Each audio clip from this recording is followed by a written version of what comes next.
ಉಗ್ರರಿಗೆ ಹೇಳಿ ಧಿಕ್ಕಾರ.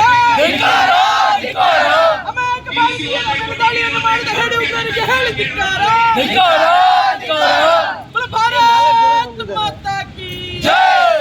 ಭಾರತ್ ಮಾತಾ ಕಿ ಜೈ. ಹೃದಯವೇ ಅಲ್ಲ, ದೇಶಕ್ಕಾಗಿ ಬಾಳದ ಬದುಕು, ದೇಶಕ್ಕಾಗಿ ಬಾಳದ ಬದುಕು, ದೇಶಕ್ಕಾಗಿ ಬದುಕದ ಬದುಕು, ದೇಶಕ್ಕಾಗಿ ಬದುಕದ ಬದುಕು, ದೇಶಕ್ಕಾಗಿ ಮಿಡಿಯದ ಹೃದಯ, ದೇಶಕ್ಕಾಗಿ ಮಿಡಿಯದ ಹೃದಯ, ಬದುಕೇ ಅಲ್ಲ ನರಕವದು, ಬದುಕೇ ಅಲ್ಲ ನರಕವದು. ಈ ಹಿಂದಿನಿಂದಲೂ ಜಮ್ಮು ಮತ್ತು ಕಾಶ್ಮೀರ ಭಾರತ ಮಾತೆಯ ಸಿಂಧೂರ ಎನ್ನುವಂತಹ ಘೋಷಣೆಯನ್ನು ಪರಂಪರಾಗತವಾಗಿ ಹಾಕೊಂಡು ಬರ್ತಾರೆ. ಕೇವಲ ವಿದ್ಯಾರ್ಥಿ ಪರಿಷತ್ಗೆ ಜಮ್ಮು ಮತ್ತು ಕಾಶ್ಮೀರ ಎನ್ನುವಂಥದ್ದು ಕೇವಲ ಭಾರತ ಮಾತೆಯ ಸಿಂಧೂರ ಎನ್ನುವಂಥದ್ದು ಕೇವಲ ಘೋಷಣೆ ಅಲ್ಲ, ಬದಲಾಗಿ ಜಮ್ಮು ಮತ್ತು ಕಾಶ್ಮೀರ ಎನ್ನುವಂಥದ್ದು ಭಾರತದ ಅಸ್ಮಿತೆಯ ಎನ್ನುವಂಥದ್ದು ವಿದ್ಯಾರ್ಥಿ ಪರಿಷತ್ ಕಳೆದ ಅನೇಕ ವರ್ಷಗಳಿಂದ ಹೇಳ್ತಾ ಬರ್ತದೆ. ಸ್ವಾಗತವನ್ನು ಕೂಡ ಮಾಡಿತ್ತು.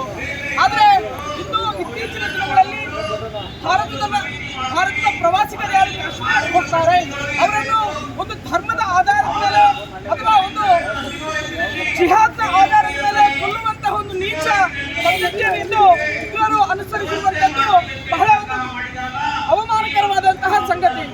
ಏನು ಎದೆ ಕೊಟ್ಟು ಓಡಾಡುವವರು ಇವತ್ತು ಸೈನಿಕರ ಎದುರಿಸಕ್ಕೆ ಆಗೋ ಶಕ್ತಿ ಇರದೆ ಇವತ್ತು ಅಮಾಯಕರ ಮೇಲೆ ದಾಳಿ ಮಾಡುವ ಒಂದು ಹೇಳಿ ಕೃತ್ಯವನ್ನ ಅಲ್ಲಿನ ಉಗ್ರರು ಮಾಡಿದ್ದಾರೆ.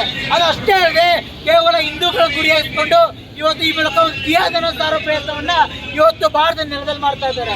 ಹಾಗಾಗಿ ಈ ಸರ್ಕಾರಕ್ಕೆ ಕೇಳ್ಕೊಳ್ಳೋದಿಷ್ಟೇ, ಯಾವ ರೀತಿ ನೀವು ಸರ್ಜಿಕಲ್ ಸ್ಟ್ರೈಕ್ ಮೂಲಕ ಏರ್ ಸ್ಟ್ರೈಕ್ ಮೂಲಕ ಉಗ್ರ ಹುಟ್ಟಡಗಿಸಿದ್ದೀರಿ, ಈ ಸರ್ಕಾರ ಸಹಿತ ಅದೇ ರೀತಿ ಒಂದು ಕಠಿಣ ಕ್ರಮವನ್ನ ಭಾರತೀಯ ಸರ್ಕಾರ ಈ ಉಗ್ರರ ಮೇಲೆ ಕೈಗೊಳ್ಳಬೇಕು.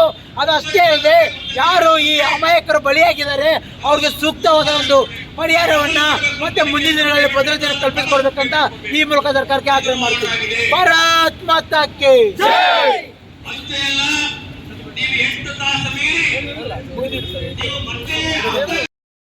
ಜಮ್ಮು ಮತ್ತು ಕಾಶ್ಮೀರ ಭಾರತದ ಒಂದು ಭಾಗ.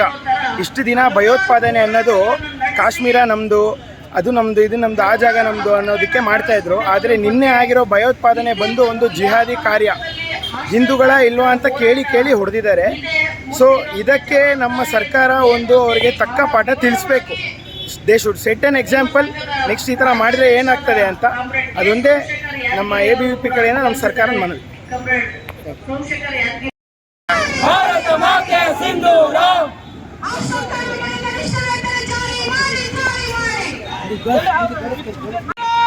ಮಾತಾ ಕಿ ಜೈ. ಅಮಾಯಕ ಪ್ರವಾಸಿಗರ ಮೇಲೆ ದಾಳಿಯನ್ನು ಮಾಡಿದ ಹೇಳಿ ಉಗ್ರರಿಗೆ ಹೇಳಿ ಧಿಕ್ಕಾರ.